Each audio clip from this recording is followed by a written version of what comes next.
Suresh Kumar sir, ഇവിടെ ഒത്തിരി അപകടങ്ങൾ നൽകുന്ന ഒരു പ്രത്യേക ഒരു സ്ഥലമുണ്ട്. ആ സ്ഥലത്തിൻ്റെ പേര് കൊല്ലാട്ടി അമ്പലം. അവിടെ മാർക്കറ്റിലേക്ക് പോകുന്ന വഴിയുണ്ട്, തിരിച്ച് മെയിൻ റോഡുണ്ട്. ആ പ്രദേശത്ത് ഒരു ദിവസം കൊല്ലാട്ടി അമ്പലം ഇരിഞ്ഞാലക്കുട മാർക്കറ്റിലേക്ക് പോകുന്നത് അറിയിച്ചു. എം എൽ എ അറിയിച്ചല്ല. ഞാൻ ജസ്റ്റ് ഒന്ന് പറയണം. ഞാൻ അങ്ങനെ നേരിട്ട് കണ്ടിട്ടുണ്ട്. എൻ്റെ വിഷയത്തിൽ നിന്ന് വിട്ടുകൊണ്ട് ഞാൻ 91 ആക്സിഡൻറ്റ് സംഭവിച്ച വ്യക്തിയാണ്. പക്ഷെ അതിൽ നിന്നും വ്യക്തമായിട്ട് ഇന്ന് വരെ ഒരു ആക്സിഡൻറ്റ് കണ്ടാൽ പോലും ഞാൻ അതിൽ നിന്ന് പിന്മാറിയിട്ടില്ല. ഞാൻ അവിടെ ചെന്നുകൊണ്ട് വിഷയം അവിടെ ഒരു അല്പം 1/2 സെൻറ്റെങ്കിലും ഇപ്പോൾ അവിടെ വീടിൻ്റെ പണി നടക്കാൻ പോകുന്നേ ഉള്ളൂ. 1/2 സെൻറ്റെങ്കിലും അവിടെ നിന്ന് ഗ്യാപ്പ് ഇട്ട് കഴിഞ്ഞാൽ ഒത്തിരി ജീവിതങ്ങൾ രക്ഷപ്പെടും. ഇത് ആരോട് പറഞ്ഞാലാണ് നടത്തിത്തരേണ്ടത്? എനിക്കറിയില്ല. സാറിനോട് ശരി, സാറിനോട് ഞാൻ പറഞ്ഞു. മുനിസിപ്പാലിറ്റിയോട് പറയണം. അവിടെ നടന്നില്ലെങ്കിൽ MLA യോട് പറയണം. MLA യോടും പറഞ്ഞ് നടന്നില്ലെങ്കിൽ കളക്ടറോട് പറയണം. എന്നോട് പിന്നെ പറയാം, ഞാനും അവരോടെ പറയും. ഓക്കെ, ഞാൻ ഒരു കാര്യം കൂടി പറയാം.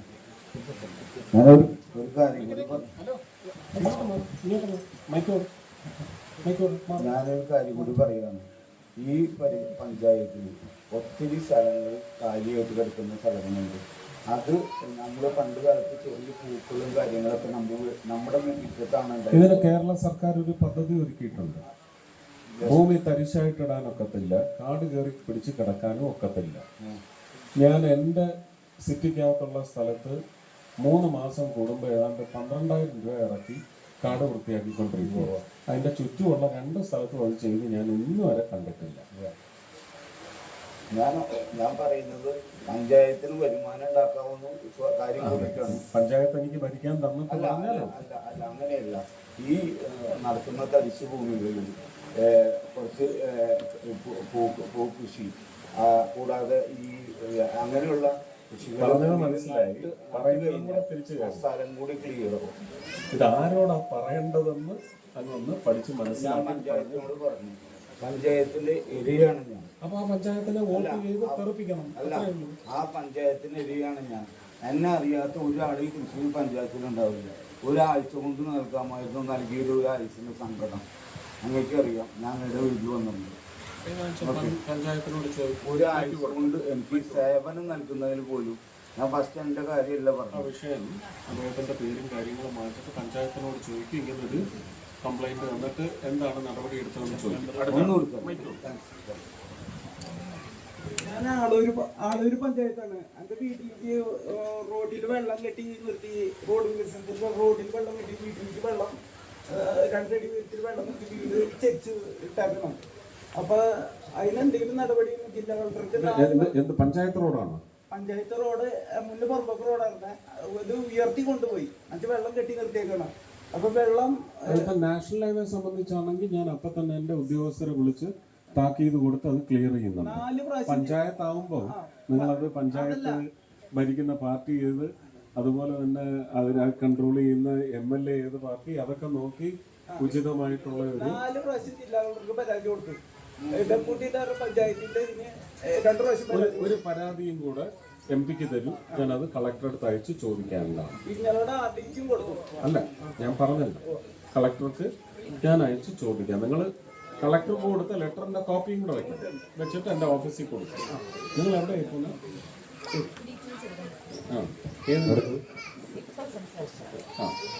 ഒന്ന് അത് രാജേഷ് ഇത് എഴുതിയെടുക്കാം. ഇതും മേടിച്ചിട്ട് ചോദിക്കും കളക്ടർ അടുത്ത് എന്താണ്. അടുത്ത ആൾക്ക് മൈക്ക് കൊടുക്കും. മൈക്ക് അവിടെ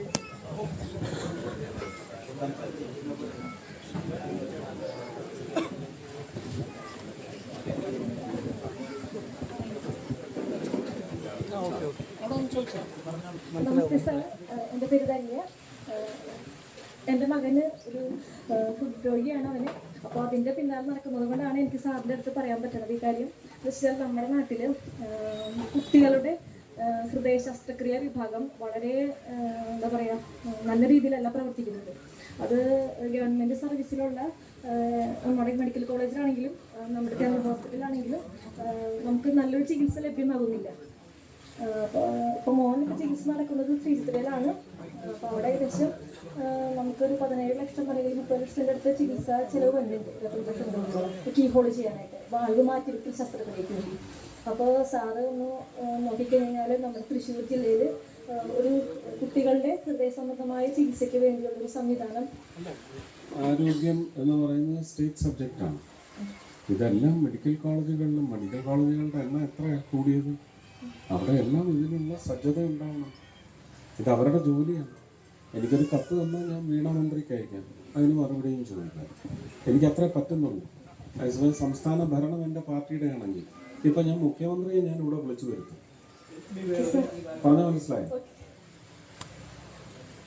അത്രേ പറ്റുന്നുള്ളൂ. നമുക്ക് മറുപടി എല്ലായിടത്തും പോയി ചോദിക്കുന്ന വിഷയങ്ങളിൽ മറുപടി എനിക്ക് ഇതേ കൊടുക്കാൻ പറ്റുന്നുള്ളൂ.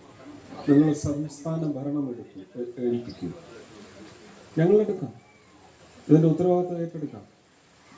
പഞ്ചായത്തുകൾ, ഒരു MP എന്ന നിലയ്ക്ക് തൃശ്ശൂരിലെ എത്രയോ പഞ്ചായത്തിൽ, ചാവക്കാട് പഞ്ചായത്തിലൊക്കെ ചോദിച്ചിട്ട്, ഏത് പഞ്ചായത്താണ്, എന്താ പഞ്ചായത്ത് പ്രസിഡന്റിൻ്റെ പേര്? അന്ന് ദിശ മീറ്റിംഗ് വന്ന് വേണമെന്ന് പറയുകയും പിന്നെ എസ്റ്റിമേറ്റും പ്രോജക്റ്റും തരാത്തതാണ്.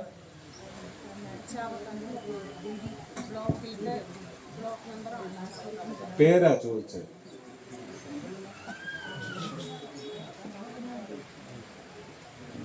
വേണ്ട.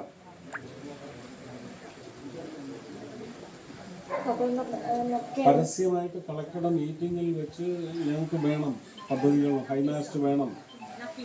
നഫീസ എന്ന് പറയുന്ന മാഡം അവിടെ വെച്ച് പറഞ്ഞിട്ട് പിന്നെ പോയ വഴിക്ക് പൊടി പോലും കണ്ടിട്ടില്ല, തരുന്നുമില്ല. എത്ര തവണ വിളിച്ച് ചോദിച്ചു?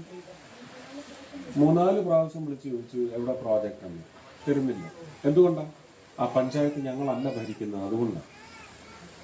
ഇനി ആ വാർഡിൽ ഞങ്ങളുടെ പാർട്ടിക്കാരനാണെങ്കിൽ, പാർട്ടിക്കാരിയാണെങ്കിൽ വന്നിരിക്കും ആ പ്രോജക്റ്റ്. അപ്പൊ ആർക്കാണ് നിഷേധിക്കപ്പെടുന്നത്?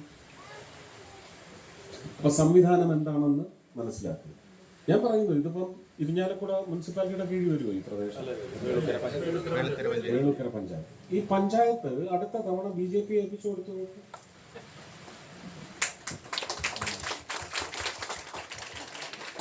എനിക്കെളുപ്പമാണ്. അതിന് ഉദാഹരണം ആവണിശ്ശേരി പഞ്ചായത്താണ്. അവിടെ സുരേഷ് ഗോപി രാജ്യസഭാ MP-യുടെ എത്ര കാശ് അവിടെ ജനങ്ങൾക്ക് ഗുണമായിട്ടുണ്ട്, ഇപ്പൊ ലോക്സഭാ MP-യുടെ എത്ര കാശ് ഗുണമായിക്കൊണ്ടിരിക്കുന്നു എന്നൊന്ന് അന്വേഷിച്ചോളൂ.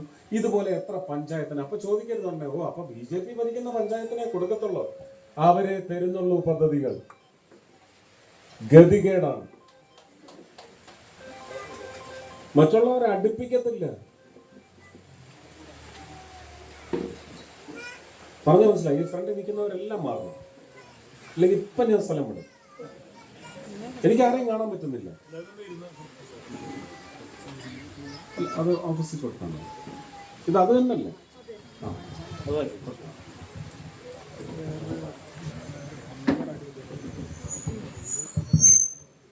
അവിടെ ഒന്ന് ചോദിച്ചാൽ മതി. അവിടെ ഒന്ന് ചോദിച്ചാൽ മൈക്ക് കൊടുക്ക. പ്രധാനമന്ത്രി ഗ്രാമീൺ സടക്ക് യോജനയുമായി ബന്ധപ്പെട്ട് നമ്മുടെ പഞ്ചായത്തിൽ, വേളൂക്കര പഞ്ചായത്തിൽ ഒരു പദ്ധതി 2020 പ്രഖ്യാപിച്ചതാണ്. ഗ്രാമീൺ സടക്ക് യോജന ഒരു 7 കിലോമീറ്ററോളം ദൂരം 6 മീറ്റർ വീതിയിൽ ചെയ്യാനായിട്ട്. അത് പല കാരണങ്ങളാൽ 2023 പണി ആരംഭിക്കുന്നത്. ഇപ്പോഴും അതിൻ്റെ ഒരു 50% പോലും പൂർത്തീകരിക്കാൻ സാധിച്ചിട്ടില്ല. ഉടനെ പൂർത്തിയാവും. റോഡ് ഇന്നലെ 120 കോടി കേന്ദ്ര റൂറൽ ഡെവലപ്മെന്റ് ഗ്രാമവികസന മന്ത്രി ശ്രീ ശിവരാജ് സിംഗ് ചൗഹാൻ ഗവൺമെൻറ് ഓർഡർ ഇറക്കി. ഇന്നലെ അത് കേരള സർക്കാരിനെ അറിയിച്ചിട്ടുണ്ട്. 120 കോടി അതിന് വേണ്ടുന്ന തുക ഇന്നലെ ഖജനാവിലേക്ക് ഇട്ടിട്ടുണ്ട്. ഓരോ പണിയും തീരുന്നതനുസരിച്ചും അതിന് ഇടക്കാലത്ത് കൊടുക്കേണ്ടതായ ഫണ്ട് പിൻവലിക്കാനുള്ള അവകാശവും കൊടുത്തിട്ടുണ്ട്. 120 കോടിയും ഇനി അവിടെ ബാങ്കിലുണ്ട്. അത് കിട്ടിക്കോളും. ആ പണി എത്രയും പെട്ടെന്ന് പൂർത്തിയാക്കുന്നത്. ഇത് ഇരിഞ്ഞാലക്കുടയിലെയും തൃശ്ശൂരിലെയും മാത്രമല്ല, കേരളത്തിലാകമാനം. എത്ര റോഡ് രാജേഷ്?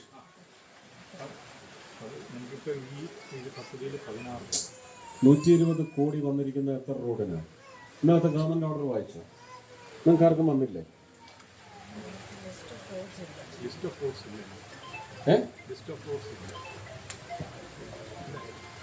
എൻ്റെ സോഷ്യൽ മീഡിയയിലുണ്ടല്ലോ,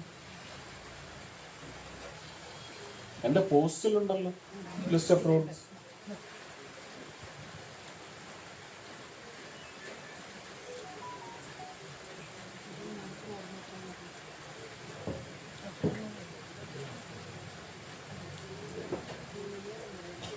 ഇങ്ങനൊന്നും അല്ല, അത് പുതിയതാണ്.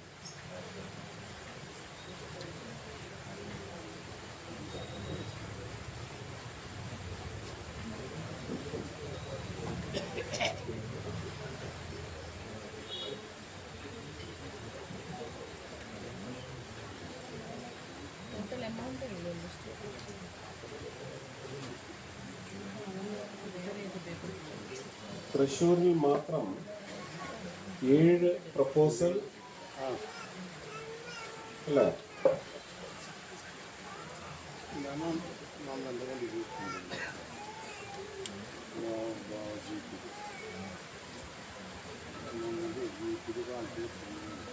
ഇന്നലെ ലിസ്റ്റ് ഓഫ് റോഡ്സ് അയച്ചിട്ടുണ്ട്. ഒരു 8 or 10 പേജ് PDF ഉണ്ട്, എടുത്ത് നോക്കി. നമുക്ക് 3 പേജസ് ആണ് കിട്ടിയിരിക്കുന്നത്. ഒന്ന് ഡിഒ ലെറ്ററിന്റെ കോപ്പി, പിന്നെ ഒന്ന് മലയാളം എടുത്ത് ചോദിച്ചാൽ ഫുൾ പ്രോജക്ട്സ് ഞാൻ ഇന്നലെ കണ്ടതാണ്. നിങ്ങൾക്ക് അത് തപ്പി എടുക്കാൻ പറ്റില്ല. നമുക്ക് ഷെയർ ചെയ്തിട്ടുണ്ടോ? അപ്പോൾ ഏതായാലും അത് ഈ മഴയൊന്ന് ശമിച്ചാൽ അപ്പം തന്നെ. അതെ, അത് കഴിഞ്ഞു. ഇന്നലെ കാശ് അനുവദിച്ചിട്ടുണ്ട്. ഇന്ന് മുതൽ ആ കാശ് ആക്റ്റീവാണ്. പണി എത്രയും പെട്ടെന്ന് തുടങ്ങി തീർക്കുന്നതാണ്. സാറേ നമസ്കാരം, ഞാൻ ഈ വേളൂക്കര പഞ്ചായത്തിൻ്റെ മെമ്പറാണ്. നമുക്കുള്ള വിഷയം എന്താ വെച്ചാൽ, നമ്മൾ അനവധി പ്രൊജക്റ്റുകൾ തയ്യാറാക്കിയിട്ട് നമ്മൾ അയക്കുമ്പോൾ ഈ തീരുമാനമെടുക്കേണ്ടത് ലോക്കൽ കമ്മിറ്റി എന്ന ഒരു വസ്തുത നിലനിൽക്കുകയാണ്. അപ്പോൾ അത്തരത്തിൽ നമ്മുടെ ഔട്ടത്തൂർ ശിവക്ഷേത്രം ഹൈമാസ് ലൈറ്റ്, പിന്നെ ഒരു ചെങ്ങാറ്റുമുറി റോഡ്, അങ്ങനെ ഒരുപാട് പ്രൊജക്റ്റുകൾ ഇവർ ക്യാൻസൽ ചെയ്ത് പോയിട്ടുണ്ട്. അപ്പോൾ നമ്മുടെ ഒരു ആവശ്യം എന്താ വെച്ച് കഴിഞ്ഞാൽ, നിലവിൽ ഈ വേളൂക്കര പഞ്ചായത്തിനെ ബന്ധപ്പെടുത്തുന്ന ഒരു പ്രൊജക്ട് മുമ്പ് ഉണ്ടായിട്ടുണ്ടായിരുന്നു, ഒരു മുസ്ലിസ് പൈതൃക പദ്ധതി. ആ പദ്ധതിയിൽ ചെറിയ നല്ലപോലെ നമ്മുടെ വേളൂക്കരയിലത്തെ പഞ്ചായത്ത്, പുത്തൻചിറ പഞ്ചായത്ത്, അങ്ങനെ 1-2 പഞ്ചായത്തുകളെ ഉൾപ്പെടുത്തിയിട്ടാണ് ആ പ്രൊജക്ട് ഉണ്ടാക്കിയിട്ടുള്ളത്. ആ പ്രൊജക്ടിന്റെ ഭാഗമായിട്ട് നിരവധി ഫണ്ട് അനുവദിച്ചിട്ടുണ്ട്. പക്ഷെ എപ്പോഴൊക്കെ ഈ ഔട്ടത്തൂർ അമ്പലത്തിന്റെ പ്രാധാന്യം എപ്പോഴും വന്നിട്ടില്ല. അപ്പോൾ ആ ഒരു പദ്ധതി ഒന്ന് പുനഃപരിശോധിക്കുകയും. ഇല്ല, അത് പറ്റില്ല. അതില്ലാത്ത പക്ഷം നമ്മുടെ മുസ്ലിംസ് നമുക്ക് ഇടപെടാനൊക്കത്തില്ല. ഇല്ല, മുഖ്യമന്ത്രിക്ക് എഴുതുക. അല്ല അതിൽ പ്രശ്നം എന്താ വെച്ചാൽ, ഈ ഹൈമാസ്റ്റിനെ സംബന്ധിച്ച് എവിടെയാണ് അത് നിഷേധിക്കപ്പെട്ടതെന്ന് കൊടുത്തിട്ട് എനിക്ക് ആ പഞ്ചായത്ത് പ്രോജക്റ്റ് തരാൻ പറ. ഇപ്പോൾ നിലവിൽ പ്രസാദം പദ്ധതിയിൽ ഔട്ടത്തൂർ ശിവക്ഷേത്രത്തിൽ അല്ല, അത് പെടുത്തിയിട്ടുണ്ടോ? പ്രസാദം പദ്ധതി ഉൾപ്പെടുത്തിയിട്ടില്ല. ഉൾപ്പെടുത്താൻ വേണ്ടുന്ന നടപടി അവർ സ്വീകരിക്കാൻ പറഞ്ഞു. അത് ഞാനല്ല ചെയ്യുന്നത്, അവർ കൊടുക്കാൻ പറഞ്ഞു. അത് ന്യായമായ ആവശ്യമാണെങ്കിൽ ഫുട്ഫോളും കാര്യങ്ങളും ഒക്കെ നോക്കിയിട്ടാണ്, അല്ല വെറുതെ ചോദിക്കുന്നവർക്ക് കൊടുക്കുന്നതല്ല. അപ്പോൾ അത് നോക്കിയിട്ട് അത് കിട്ടും. അതിന് ഞാൻ പ്രയത്നിക്കേണ്ട ആവശ്യമേ ഇല്ല. അവർ ആ വകുപ്പിലേക്ക് അയക്കട്ടെ. രണ്ടാമതൊരു കാര്യമുള്ളത്, നമ്മുടെ ആളൂർ പോലീസ് സ്റ്റേഷൻ്റെ അവസ്ഥയാണ്. ആളൂർ പോലീസ് സ്റ്റേഷനിൽ 35 പോലീസുകാരാണ് പറഞ്ഞിട്ടെ. എൻ്റെ പരിധിയിൽ വരുന്ന കാര്യമാണ്. അല്ല, നമ്മളത് ആലോചിച്ചിട്ട് പറയാം. അതിന്റെ അവസ്ഥ ഒന്ന് അറിയിക്കേണ്ടതുകൊണ്ട് മാത്രം പറഞ്ഞതാണ്. 35 പോലീസുകാർ. ആഭ്യന്തരമന്ത്രിയല്ലേ, അദ്ദേഹം മുഖ്യമന്ത്രിയും കൂടിയാണ്. അല്ല, ചില പോലീസ് ഉദ്യോഗസ്ഥരാണ് നമ്മളോട് ഈ കാര്യം ആവശ്യപ്പെട്ടിട്ടുള്ളത്. അതുകൊണ്ട് മാത്രമാണ് ഈ വേദിയിൽ പറഞ്ഞത്. എന്നാ പിന്നെ ആ പോലീസ് ഉദ്യോഗസ്ഥർ എനിക്ക് ലെറ്റർ അയക്കാൻ പറ. അയക്കുമോ? അവരുടെ പണി പോകും, അവരുടെ പണി പോകും.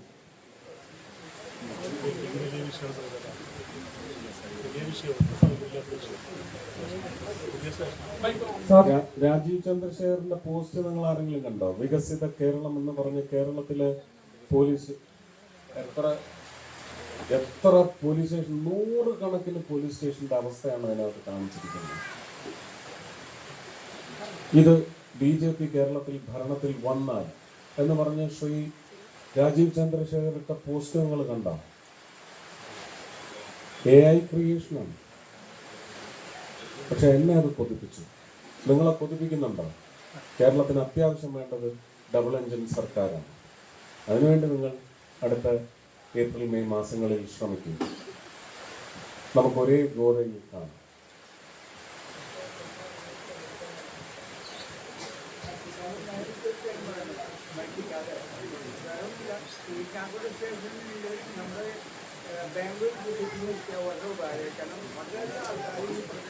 അഞ്ച് ട്രെയിനിനാണ് അപേക്ഷ കൊടുത്തത്.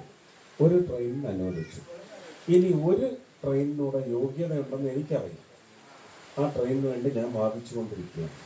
മാത്രമല്ല, ഇരിഞ്ഞാലക്കുട സ്റ്റേഷൻ ഇവിടെ എന്തോ അമൃത് ഭാരത് പദ്ധതിയിൽപ്പെടുത്തി എന്നൊക്കെ പറഞ്ഞ് നിങ്ങളെ പറ്റിച്ചതാണോ, കബളിപ്പിച്ചതാണോ, നിങ്ങളെ തെറ്റിച്ചതാണോ, തെറ്റിദ്ധരിപ്പിച്ചതാണോ എനിക്കറിയില്ല. പക്ഷെ അത് അമൃത് ഭാരത് പദ്ധതിയിലില്ല. അത് സദേൺ റെയിൽവേ GMന്റെ ജനറൽ മാനേജറുടെ മീറ്റിംഗിൽ ശക്തമായിട്ട് ആ ചോദ്യം ഉന്നയിച്ചു. അദ്ദേഹം വ്യക്തമായ മറുപടിയും നൽകി. ഇല്ല. പിന്നെ ആരാ നിങ്ങളെ പറഞ്ഞ് പറ്റിച്ചത്?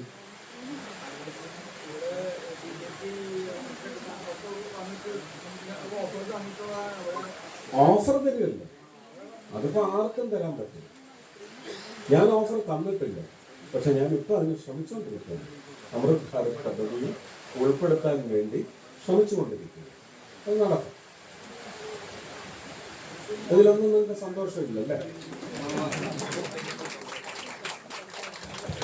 സാർ, സാർ, എൻ്റെ പേര് സന്ദീപ്, കോട്ടത്തൂരാണെങ്കിൽ ഇത് വൈഫ് ആവുമ്പശ്ശേരിയാണ്. വൈഫിൻ്റെ സ്ഥലം ഇത് മകളാണ്. ഞാനിവിടെ 2018 പ്രധാനമന്ത്രി ആവാസ് യോജനയ്ക്ക് എൻ്റെ പേരിൽ ഒരു വീട് അനുവദിച്ചു കിട്ടാനായിട്ട് ഞാൻ ആവാസ് യോജന അതിൽ പ്രധാനമന്ത്രിക്ക് അപേക്ഷിക്കാനൊക്കത്തില്ലല്ലോ. പഞ്ചായത്തിലേക്ക് ഞാൻ അപേക്ഷ കൊടുത്തിരുന്നു. 2018 ശേഷം ഒരു 2 വർഷത്തിന് ശേഷം അതിൽ പേര് ലിസ്റ്റിൽ വന്നിട്ടുണ്ടെന്ന് പറഞ്ഞ് എനിക്കൊരു ഇൻഫോർമേഷൻ തന്നായിരുന്നു. അതിനുശേഷം ഇപ്പോൾ പറയുന്നു പേരില്ല, പേര് എങ്ങനെ റിജക്റ്റ് ആയി പോയെന്ന് അറിയില്ല. അങ്ങനെയൊക്കെ പറഞ്ഞ് ഒരുപാട് റീസൺസ് നമ്മളോട് പറയുന്നുണ്ട്. എനിക്ക് റീഓപ്പൺ ചെയ്ത് എനിക്ക് ഒരു വീട് കിട്ടാൻ വേണ്ടിയിട്ട് ഞാൻ എന്താ ചെയ്യേണ്ടത്? അതിനകത്ത് നമുക്ക് ഇടപെടാനൊക്കത്തില്ല. പക്ഷെ ഒരു കാര്യം, എന്തുകൊണ്ട് ലിസ്റ്റ് ചെയ്യുന്ന പേര് പോയി അന്വേഷിക്കും. എന്താണ് അതിന് കാരണം കാണിച്ചിരിക്കുന്നത്? അത് പഞ്ചായത്തിനോട് ചോദിക്കും.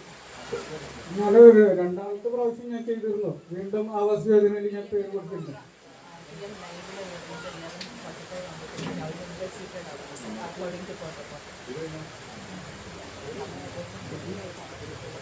പ്രധാനമന്ത്രിയായാലും നമുക്ക് 12 മണിക്ക് ശേഷം എന്നല്ലേ പറഞ്ഞു?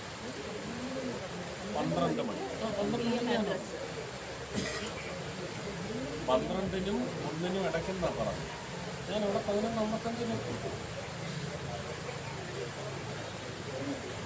അതുപോലെ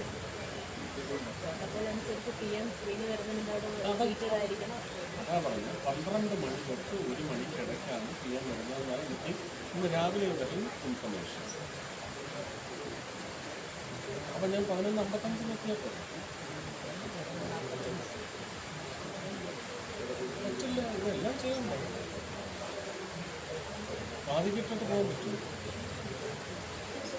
എൻ്റെ അടുത്ത് 12നും 1നും അടയ്ക്കണം. അവരെടുത്ത് പറയുന്നത്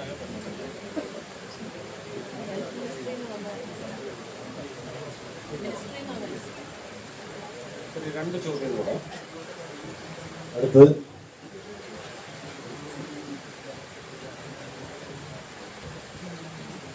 സാർ, എൻ്റെ പേര് ഡേവിയസ്. എൻ്റെ ഇവിടെ കടുപ്പശ്ശേരി സ്ഥലം. നമ്മുടെ ബഹുമാനപ്പെട്ട പ്രധാനമന്ത്രിയുടെ ഇൻഷുറൻസ് പദ്ധതി ഉണ്ടല്ലോ, 70 വയസ്സ് കഴിഞ്ഞവർക്ക്. അത് എനിക്ക് എൻ്റെ ആണെങ്കിൽ കേരളം ഒഴിച്ച് പറ്റുള്ള സ്റ്റേറ്റിലെല്ലാം പ്രാബല്യത്തിലായിട്ടുണ്ട് തോന്നുന്നു. കേരളത്തിൽ പ്രാബല്യത്തിലായതല്ല, കേരളത്തിലും പ്രാബല്യത്തിലായി. ഇപ്പൊ കേരള സംസ്ഥാനം കൊടുക്കേണ്ട, ആരോഗ്യ വകുപ്പ് കൊടുക്കേണ്ട വീതം കൊടുക്കാത്തതുകൊണ്ട് ഹോസ്പിറ്റലുകാർ ആ ഇൻഷുറൻസ് വകവെച്ച് തരുന്നില്ല. അതാണ് അവസ്ഥ. എന്നിട്ട് എന്ത് ചെയ്യാം? എന്തായാലും സൊല്യൂഷൻ കേരള ഭരണം ഞങ്ങളെ ഏൽപ്പിക്കുക.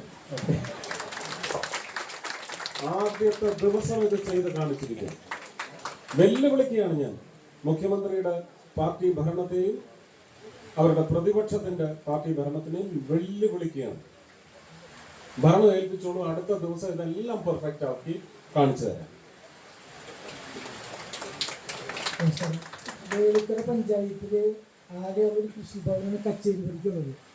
ഈ മൊത്തം വേളുക്കര പഞ്ചായത്തിൻ്റെ അതുപോലെ വില്ലേജ് ഓഫീസ്, ഒരു മൃഗാശുപത്രി, ഈ 3 സ്ഥാപനങ്ങൾ അവിടെ വർക്ക് ചെയ്യുന്നുണ്ട്.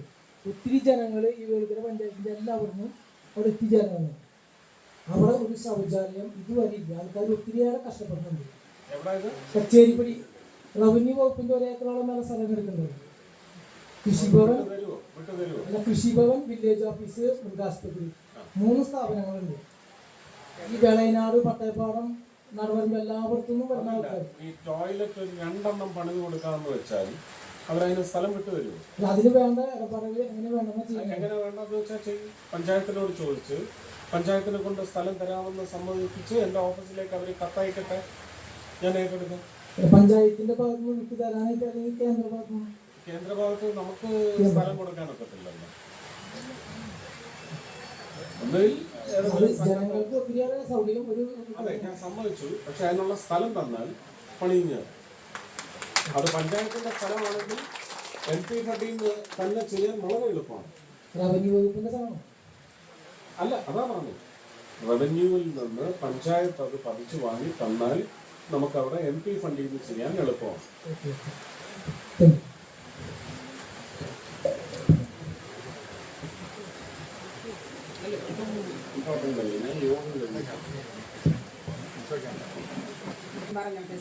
വ്യക്തിപരമായ ആവശ്യങ്ങൾ മുന്നോട്ട് വയ്ക്കരുത്. അല്ല, അത് പറയുന്നു.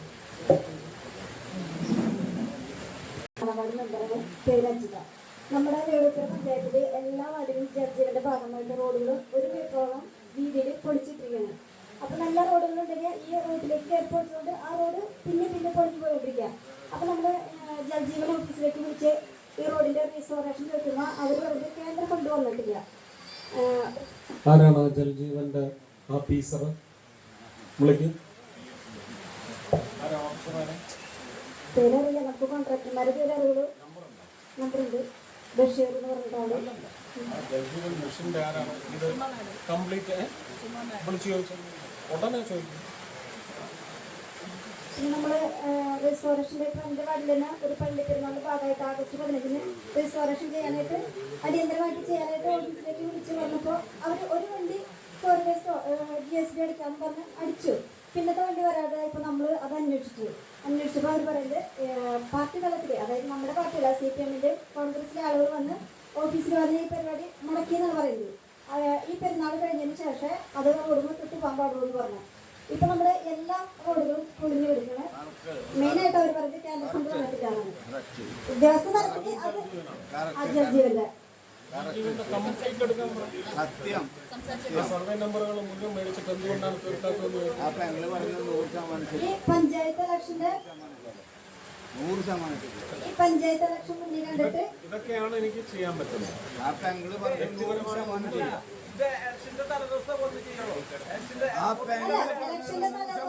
ഉണ്ടാവില്ല, കാരണം അത് BJP-ക്ക്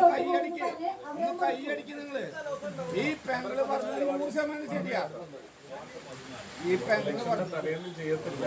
കാരണം അത് BJP-ക്ക് വോട്ട് കൂടുമെന്നുള്ളത് ചെയ്യാൻ സമ്മതിക്കത്തില്ല. വേളുക്കര പഞ്ചായത്തിലെ എല്ലാ റോഡുകളും എല്ലാ റോഡുകളും 18 വാർഡിലും പഠിച്ചിട്ടിരിക്കുക. എല്ലാ റോഡുകളും ഈ പെങ്ങള് പറഞ്ഞത് 100% ശരിയാ. ചോദിക്കാം. നമ്മുടെ പഞ്ചായത്ത് ഇലക്ഷന് മുമ്പ് നമ്മുടെ 18 വാർഡിലും ജഡ്ജിയുടെ ഭാഗമായിട്ട് പൊളിച്ചിട്ട് റോഡുകൾ പണി പൂർത്തീകരിച്ചിരിക്കണം.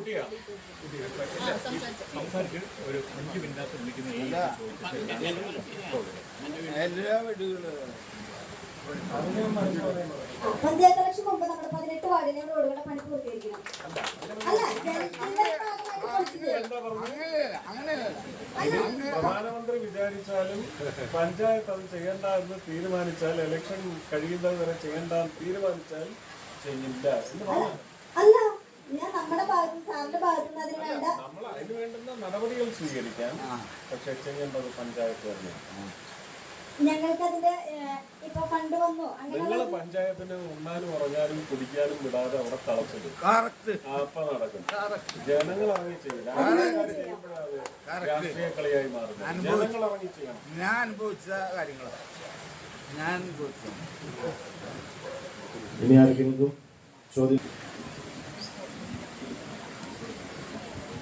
നമസ്കാരം. മുരിയാട് പഞ്ചായത്തിലെ 5-ാം വാർഡിലെ റെയിൽവേയിൽ തൊട്ടടുത്ത് 10 കുടുംബങ്ങൾ താമസിക്കുന്നു. അവർ ആ പാർട്ടികളിൽ കൂടി നടന്നിട്ടാണ് ആൾക്കാർ പോകുന്നത്. അത് ഒരു ഓട്ടോറിക്ഷ പോകുന്നതിന് നടപടി കേന്ദ്ര ഗവൺമെൻറ്റുമായി ഇടപെട്ട് സാറിൻ്റെ സാധനം ഉണ്ടാകുന്നതിന് അഭ്യർത്ഥിക്കുന്നു. പഞ്ചായത്തല്ലേ ഇത്? പഞ്ചായത്തിനോട് അനുബന്ധിച്ച റെയിൽവേ കേന്ദ്ര ഗവൺമെന്റ് എന്ത് കാര്യം? അത് പഞ്ചായത്ത് പ്രസിഡന്റുമായും അതുപോലെ തന്നെ അതിൻ്റെ മന്ത്രിയുമായും. കേന്ദ്ര ഗവൺമെന്റ് അല്ല, നിങ്ങൾക്കൂടെ മുഖ്യമന്ത്രിയുണ്ട്. ആദ്യം അദ്ദേഹം പഞ്ചായത്തിനെ വിളിച്ചറിയിക്കണം. അങ്ങനാണെങ്കിൽ പഞ്ചായത്ത് അറിയിച്ചിരുന്നു. ഇപ്പോഴത്തെ ഇവിടെ മന്ത്രിയുമായി ടീച്ചറുമായി അത് അദാലത്തുമായി സംസാരിച്ച കാര്യമാണ്. അതുകൊണ്ട് ഒരു നടപടി ഉണ്ടായില്ല. അത് ആ പത്രക്കാരോട് പറ. അവരെ കുഴിപ്പിക്കാൻ നടക്കുന്നവരുണ്ട് പത്രക്കാർ. ഒന്ന് ആ പത്രക്കാരോട് പറ. ഇതും കൂടെ ആ പാർട്ടി സെക്രട്ടറിയെ ഒന്ന് ഏൽപ്പിക്കാൻ പറ. നാളെ വന്ന് ചെയ്തു തരും. പത്രക്കാരുണ്ടെങ്കിൽ അത് തൊഴിൽപ്പെടുത്താൻ അഭ്യർത്ഥിക്കുന്നു.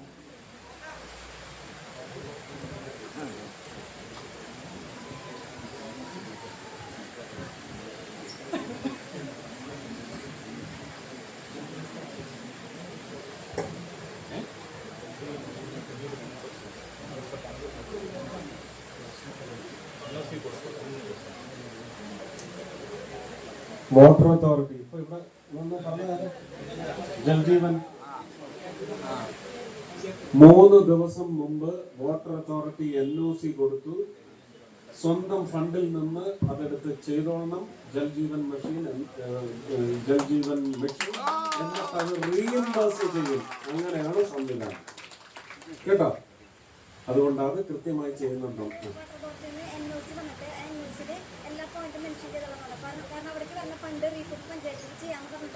ഇല്ല, 30 റോഡുകൾക്കുമുള്ള NOC കൊടുത്തു. 30 റോഡിനുള്ള NOC കൊടുത്തു എന്ന് പറഞ്ഞാൽ എന്ത് ഫണ്ടാത്? തനത് പഞ്ചായത്തിന്റെ തനത് ഫണ്ടിൽ ചെയ്യും. പഞ്ചായത്തിന്റെ തനത് ഫണ്ടിൽ നിന്ന് ചെയ്യാനുള്ള NOC കൊടുത്തു കഴിഞ്ഞു. അവരത് ചെയ്യും. ബില്ല് സബ്മിറ്റ് ചെയ്താൽ അപ്പൊ തന്നെ റീഇംബേഴ്സ് ചെയ്യും. അതാണ് സംവിധാനം. NOC വന്ന കാര്യം നമ്മളോട് പഞ്ചായത്ത് പറഞ്ഞു. പക്ഷെ പഞ്ചായത്ത് ഇപ്പൊ ആയാലും മറ്റുള്ളവർ പറയുന്നത് ഈ തന്ന NOCയില് അവർക്ക് ഫണ്ട് വരുന്ന മുറയ്ക്ക് നമുക്ക് പഞ്ചായത്ത് ഓൺ ഫണ്ട് എടുത്ത് ചെയ്യാന്ന് പറഞ്ഞ് മെൻഷൻ ചെയ്തിട്ടില്ലാന്ന്. അപ്പൊ പിന്നെ അവരത് നമുക്ക് തിരിച്ചു തരില്ല. അവര് ഫണ്ട് വരുമ്പോ നമ്മൾ അറിയിക്കില്ല, നമുക്ക് തിരിച്ചു തരില്ല. ആഗസ്റ്റ് 14 ആഗസ്റ്റ് ആദ്യം തുടങ്ങി ഞാൻ ഇതിന്റെ പിന്നാലെ കിടന്ന് നടക്കുന്ന ആ റോഡ് ചെയ്യാൻ വേണ്ടിട്ട് പള്ളി പെരുന്നാളിന്റെ ഭാഗമായിട്ട് നമ്മുടെ മറുപടി പറയണോ?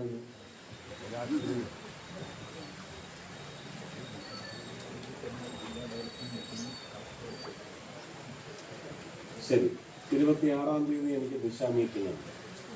കളക്ടറുടെ മീറ്റിംഗ് ഉണ്ട്. അതിന് ഞാൻ എത്തിപ്പെട്ടു. അവിടെ ഉദ്യോഗസ്ഥരെല്ലാം വരും. ജൽജീവനും വരും. നിങ്ങളുടെ പഞ്ചായത്തിന്റെ ആൾക്കാരും വരും. പഞ്ചായത്ത് സെക്രട്ടറിയെ ആ പഞ്ചായത്തിന്റെ സെക്രട്ടറിയെ വരുത്താൻ ഇപ്പോഴേ നോക്കൂ. ഈ എത്ര റോഡിന്റെയാണ് വന്നിരിക്കുന്നത് NOC? ആ 30 പഞ്ചായത്ത് സെക്രട്ടറിമാരും ചിലപ്പോൾ പഞ്ചായത്തിന് മൾട്ടിപ്പിൾ കാണും. അങ്ങനെ ഉണ്ടെങ്കിൽ എത്ര പഞ്ചായത്ത് സെക്രട്ടറിമാർ അതിനകത്ത് ഇൻവോൾവ് ആണ്? അവരെണീക്ക് അവിടെ മറുപടി തരണം. പറഞ്ഞേ.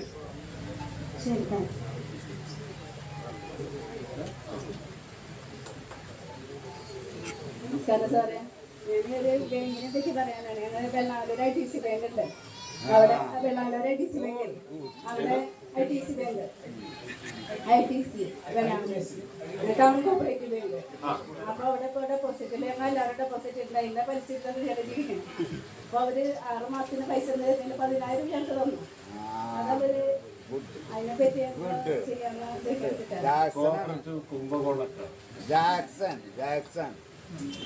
എന്താ പറയുന്നത്?